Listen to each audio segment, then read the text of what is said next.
ADM माझाकमध्ये स्वागत आहे। ताज्या अपडेट्ससाठी एडीएम माझाकला सबस्क्राइब करा आणि नोटिफिकेशन बेल दाबा। सर्वांना खूप खूप शुभेच्छा। आदरणीय व्यासपीठावरती उपस्थित सर्वात ज्येष्ठ नेते नागेश काका भोसले, गणेश हालुलकर, आमचे मित्र आदित्यदादा फतेपूरकर, आमचे मित्र धनाडी टोप म्हणता येईल असे संदीप माटवे, अमर सूर्यवंशी, ठिगळे साहेब, आमचे सासरेबुवा पाटील साहेब आणि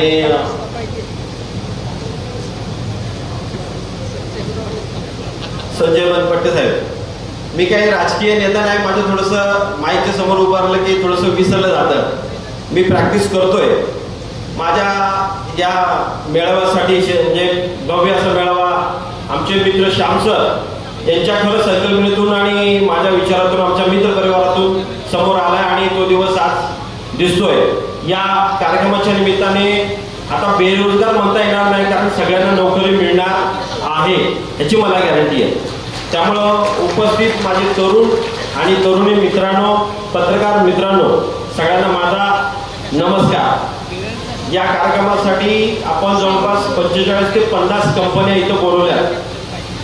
मला वाटतं आताच त्यांनी माहिती दिली तर साधारण 5,500 लोक ह्या कंपन्यांना सगळी मिळून लागणार आहे आणि आपली ऑनलाईन आणि ऑफलाईन असं मिळून आता तरी आपल्याकडे 1000 मुलं आणि मुलींची नोंद झालेली आहे।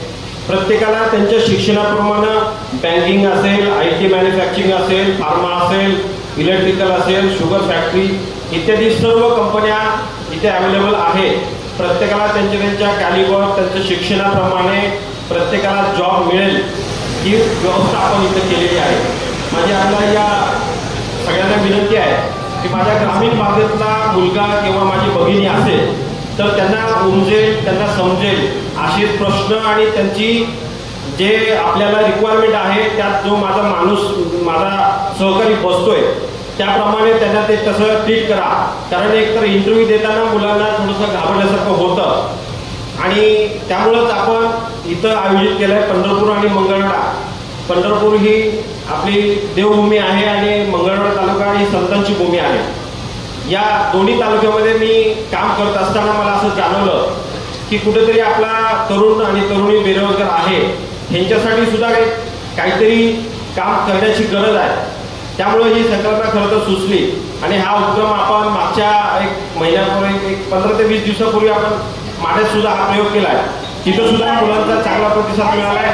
तिथं सुद्धा त्याच दिवशी मुलांना नोकरी मिळाली आहे। त्याच्यानंतर हा कार्यक्रम आपण या भागात घेत आहोत।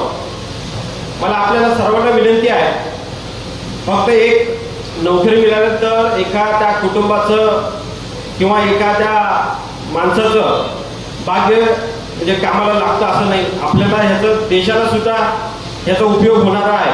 तरुण आणि तरुणांना रोजगार मिळणं ही काळाची गरज आहे। मी एक उद्योग चालवतो। पंढरपूर शहरामध्ये राहायला असलो तरी मंगळवेढा तालुक्यामध्ये एक लवंगी असे एक गाव आहे, एकदम टोकाचं दक्षिण तालुक्यामध्ये।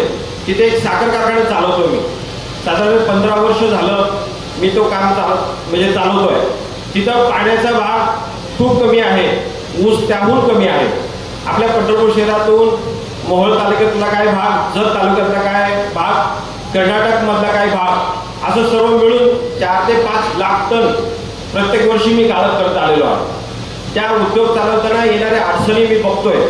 मी तुमच्यासारखाच झगडत आणि काम करत आलेला माणूस आहे। मला कोणावरती पण टीका करायची नाही।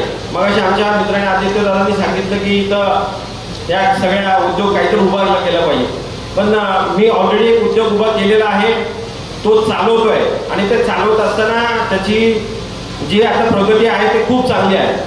माणूस आशेवरती जगत असतो, त्या पद्धतीने मीही आज ना उद्या पाणी येईल याच आशेवरती आजपर्यंत तो उद्योग चालवतोय।